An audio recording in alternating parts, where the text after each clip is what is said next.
করাচির রাস্তায় আগুন, মানুষ দৌড়াচ্ছে, কাঁদানে গ্যাস, গুলির শব্দ, আর টার্গেট মার্কিন কনসুলেট।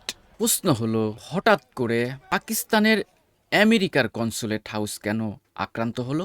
এটা কি শুধুই বিক্ষোভ, নাকি এর পিছনে আছে বড় কোনো রাজনৈতিক খেলা? আজকে আমরা এই ঘটনার পুরো বিষয়টি একটু বিশ্লেষণ করার চেষ্টা করব। Ayatollah Ali Khomeini, United state consulate, Karachi, Pakistan. ঘটনা শুরু ইরান থেকে।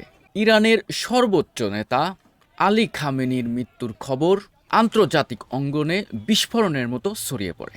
অনেক মধ্যপ্রাচ্য বিশ্লেষক দাবি করেন এটি মার্কিন এবং ইসরায়েলের হামলার ফল।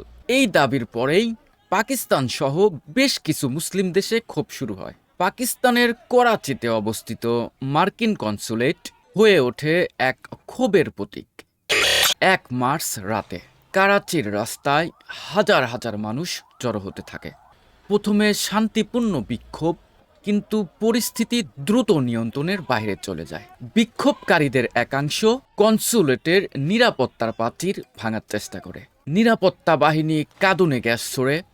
পরিস্থিতি ধীরে ধীরে আরও উত্তপ্ত হয়ে যায় এবং সংঘর্ষ শুরু হয়ে যায়। সরকারি সূত্র অনুযায়ী এখন পর্যন্ত 8 থেকে 16 জন নিহত হয়েছে, কিন্তু গতকালকে আমি যখন বিবিসি নিউজ পড়ছিলাম তখন দেখেছিলাম 25 নিহত হয়েছে। কিন্তু অন্য আরেকটি গণমাধ্যম তারা আবার প্রকাশ করেছে প্রায় 30+।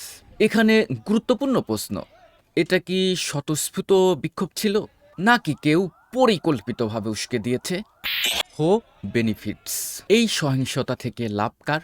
পাকিস্তানের কট্টরপন্থী দলগুলো নিজেদের সমর্থন বাড়াতে পারে, আন্তর্জাতিকভাবে পাকিস্তানের উপরে চাপ বাড়তে পারে এবং আমেরিকা তার নিরাপত্তা নীতিকে আরও কঠোর করতে পারে। একটা জিনিস বুঝতে হবে, ডিপ্লোম্যাটিক মিশন কিন্তু আন্তর্জাতিক আইনে সুরক্ষিত। কনসুলেট আক্রমণ মানে শুধুমাত্র একটা ভবন আক্রমণ নয়, এটা আন্তর্জাতিক সম্পর্কের উপর সরাসরি আঘাত। এই ঘটনা শুধুমাত্র করাচিই নয়, এটা দেখিয়ে দিল মধ্যপ্রাচ্যের উত্তেজনা দক্ষিণ এশিয়াতেও প্রভাব ফেলছে। পাকিস্তান এখন একটা কঠিন অবস্থানে। একদিকে জনমতের চাপ, অন্যদিকে কূটনৈতিক আন্তর্জাতিক দায়বদ্ধতা। যদি সরকার কঠোর হয় তাহলে জনরস বাড়বে, আর যদি নরম হয় তাহলে আন্তর্জাতিক চাপ বাড়বে। এটাই হলো জিওপলিটিক্যাল ট্যাপ। পাকিস্তান কি জিওপলিটিক্যালি ট্যাপে পড়ে গিয়েছে? করাচির এই রক্তাক্ত রাত আমাদের কি শিক্ষা দিল? দর্শক, আমি যখন এই ভিডিওটি করছি তখন মার্কিন যুক্তরাষ্ট্র পাকিস্তানকে ভিসা নিষেধাজ্ঞা দিয়েছে, সব ধরনের ভিসা নিষেধাজ্ঞা। আন্তর্জাতিক রাজনীতি এখন আর কোনো দেশ বা সীমান্তের মধ্যেই আটকে নেই। একটি দেশের ঘটনা মুহূর্তের মধ্যেই অন্যান্য দেশেও আগুন লাগাতে পারে। আবেগ যখন কূটনীতির জায়গায় চলে যায় তখন কিন্তু প্রাণহানি অনিবার্য হয়ে ওঠে। কিছু মিডিয়াতে এসেছে যে আমেরিকান সোলজাররা পাকিস্তান থেকে সমস্ত আন্দোলনকারীরা ছিল তাদের উপরে গুলি চালিয়েছে। সবচেয়ে বড় প্রশ্ন, এটা কি এখানেই থামবে, নাকি সামনে আরো বড় সংঘর্ষের ইঙ্গিত?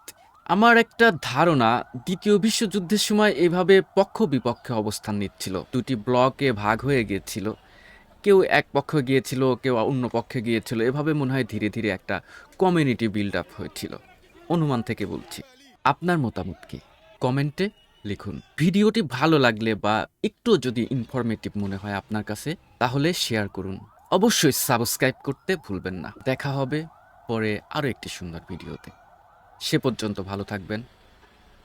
আল্লাহ হাফেজ।